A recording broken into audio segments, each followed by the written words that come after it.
श्रीराम समर्थ.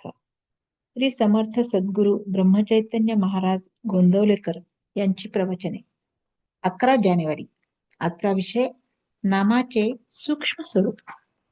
नुसते राम राम म्हणून राम कसा भेटेल हा प्रश्न माणूस सहजच विचारतो आणि त्याला दाखला म्हणून म्हणतो की समजा एखादा मनुष्य नोकरी नोकरी असा जप करीत खोलीत बसला तर त्याला नोकरी मिळणे शक्य आहे का?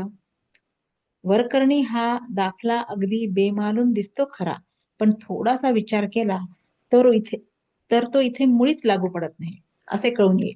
जो दाखला द्यायचा आणि ज्या बाबतीत तो द्यायचा त्यांचे गुणधर्म सारखे असावे लागतात.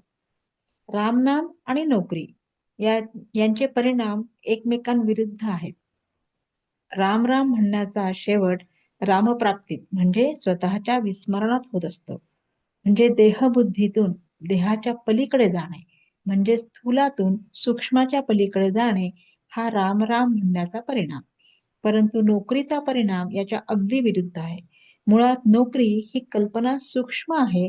नंतर ती मिळावी म्हणून 10 जणांचे आर्जव करायचे, त्याच्यानंतर ती देणारा भेटायचा आणि मग आपण ती नोकरी करायची.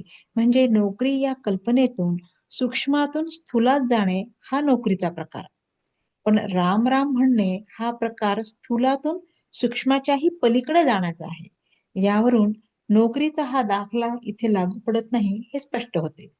दुसरी गोष्ट म्हणजे नोकरी नोकरी असा जप करून नोकरी मिळणे कठीण हे तर खरेच, पण राम राम म्हणून राम मिळणे कसे सोपे, किंबहुना कसे हमखास शक्य आहे ते पहा. नोकरी म्हणजे मुळात कल्पना असून ती प्रत्यक्षात आणण्याकरिता इतर अनेक गोष्टींची कशी जुळवाजुळव करावी लागते ते आपण आत्ताच पाहिले. तसेच घर बांधणे ही कल्पना, ती पुरी करून ते घर सर्व कल्पनेतून कृतीत येण्याचा प्रकार झाला. आता हे करणे किती कष्टाचे आणि अनिश्चित आहे याचा अनुभव सर्वांना आहे. राम राम म्हणण्याचे उद्दिष्ट स्थूलातून सूक्ष्माच्या पलीकडे जाणे हे आहे.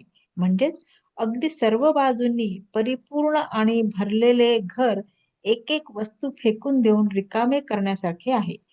ही गोष्ट करण्याची इच्छा असल्यास कोणालाही सहज होण्यासारखे आहे. तेव्हा नोकरी आहे नोकरी नोकरी म्हणून नोकरी मिळणे जितके कठीण तितकेच राम राम म्हणून राम मिळणे निश्चित आहे. सबब राम राम म्हणून राम कसा भेटेल अशी शंका न घेता राम राम जपावे. मनाच्या सर्व दुःखाला कारण देहबुद्धी आहे.